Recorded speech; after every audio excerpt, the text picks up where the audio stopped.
दोस्तों, हर किसी के पास एक लाल डायरी होनी चाहिए। क्यों होनी चाहिए वो लाल डायरी?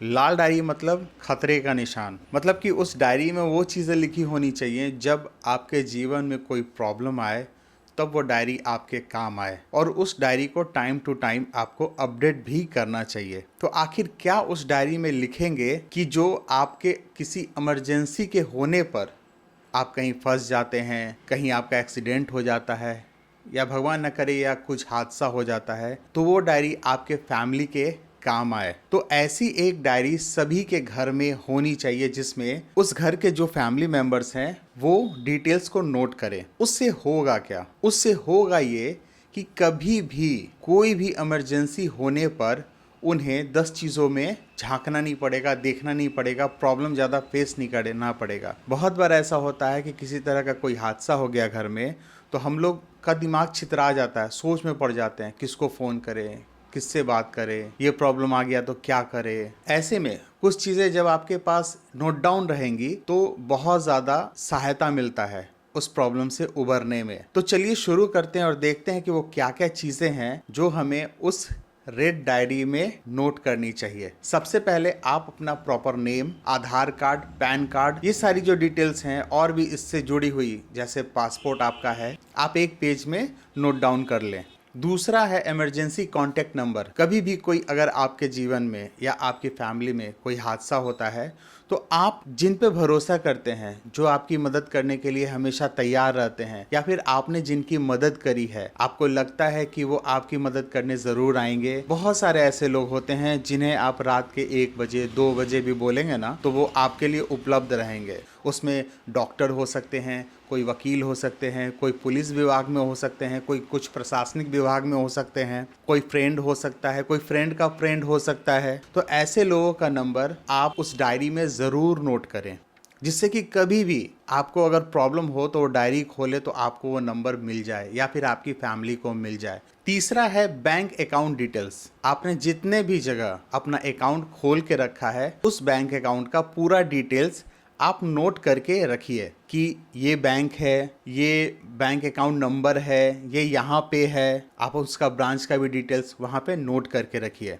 जिस बैंक में भी आपका अकाउंट है, वहाँ पे कुछ स्टाफ जो आपके परिचय के हैं, जो आपको जानते हैं, उनका भी नाम और नंबर उस डायरी में नोट करके रखिए।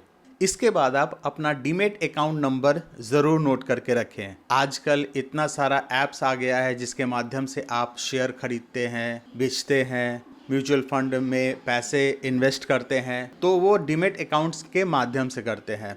तो डीमेट अकाउंट नंबर भी इस रेड डायरी में ज़रूर नोट करें।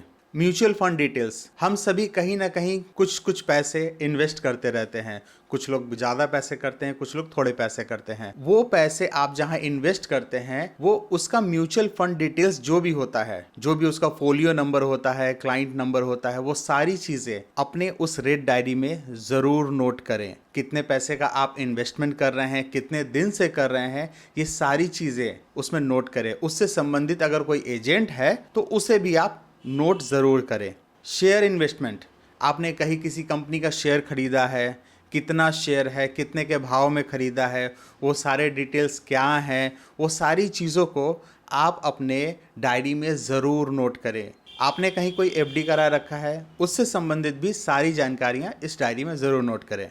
पॉलिसी डिटेल्स, हर आदमी ने कहीं ना कहीं कुछ ना कुछ पॉलिसी लेकर रखी होती है। Term insurance, general insurance, health insurance, और भी बहुत सारे इंश्योरेंस होते हैं। कई बार तो आप जब बैंक से लोन लेते हैं तो उसके बिहाफ में बैंक कुछ पॉलिसी कर देती है। वो हो सकता है कि एक्सीडेंटल पॉलिसी हो, तो उसका भी डिटेल्स आप उस डायरी में जरूर से जरूर नोट करें। क्रेडिट कार्ड का डिटेल्स, क्रेडिट कार्ड का डिटेल्स तो आपको रखना ही रखना चाहिए, क्योंकि जब आप क्रेडिट कार्ड यूज करते हैं तो उसमें कुछ ना कुछ परचेज करते हैं, और जब कुछ कभी हादसा हो जाए तो उस क्रेडिट कार्ड का पेमेंट कैसे होगा, और जब आप क्रेडिट कार्ड का पेमेंट टाइम से नहीं करेंगे तो उस पर पेनल्टी बढ़ती जाती है। तो ऐसे में क्रेडिट कार्ड का डिटेल्स आप जरूर उस डायरी में नोट करके रखें। अब तो ज्यादातर सभी क्रेडिट कार्ड वाले कुछ ना कुछ इंश्योरेंस करा देते हैं। एक्सीडेंट इंश्योरेंस या फिर टर्म इंश्योरेंस आपका करा देते हैं, और उसके बदले कुछ अमाउंट भी काटते हैं। तो जो अमाउंट काटते हैं वो, और जितने का उन्होंने इंश्योरेंस करा रखा है वो, और क्रेडिट कार्ड डिटेल्स, उससे संबंधित व्यक्ति का नाम, वो सारी चीज़ें आपको उस रेड डायरी में ज़रूर से ज़रूर नोट करनी चाहिए। क्योंकि जब कोई हादसा होता है ना, तो पूरा परिवार परेशान हो जाता है और वो सोचते रहता है कि इस परेशानी से कैसे उभरें। और अगर आपने इन चीज़ों को संभाल के रखा, एक जगह नोट करके रखा है, अपने सारे डॉक्यूमेंट्स को संभाल के रखा है, तो फिर फैमिली ज़्यादा प्रॉब्लम में जूझती नहीं है, वो जल्दी इन प्रॉब्लम से निकल जाती है। हादसा किसी के साथ भी हो सकता है, 100 में 1 लोगों के साथ होता है, इसीलिए हम लोग इंश्योरेंस कराते हैं कि भगवान न करे कोई हादसा हो जाए तो उसका लाभ हमारे परिवार को मिले। तो इसी तरह से हमें ये रेड डायरी भी एक रखनी चाहिए कि भगवान न करे कोई हादसा हो जाए तो सारी जानकारियों को जानने के लिए फैमिली को ज़्यादा परेशानी झेलना नहीं पड़े, इधर उधर दौड़ना ना पड़े, 10 लोगों से पूछना ना पड़े कि भैया हमारे पापा ने, हमारे पति ने, हमारे भाई ने कुछ कहीं पे पॉलिसी करा रखा था, कहीं एफडी था क्या उनका, कहीं शेयर में इन्वेस्ट कर रखे थे क्या, या फिर कुछ म्यूचुअल फंड वो चला रहे थे क्या। तो वो जानकारी जब एक जगह इकट्ठा रहेगी तो उन्हें ज़्यादा परेशानी झेलनी नहीं पड़ेगी। और साथ ही साथ जिनके साथ वो उस तरह का डील किए हैं, जो एजेंट हैं, वो उन्हें बार्गेन नहीं कर पाएंगे, वो उन्हें परेशान नहीं कर पाएंगे, उन्हें टाल नहीं पाएंगे। जब आपके पास जानकारी होगी तो वो जल्दी से जल्दी आपका काम करके आपको सौंप देंगे।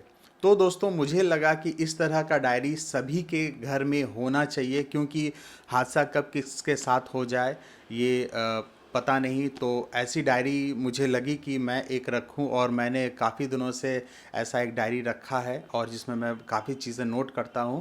तो मुझे लगा कि ये आपके साथ शेयर करना चाहिए कि ये काफ़ी वैल्यूएबल इन्फॉर्मेशन है कि अगर आप इसको फॉलो करेंगे तो आप सभी को भी काम आएगा। वीडियो कैसा लगा कमेंट्स करके बताइएगा। मिलता हूँ अगली वीडियो में, तब तक के लिए नमस्कार।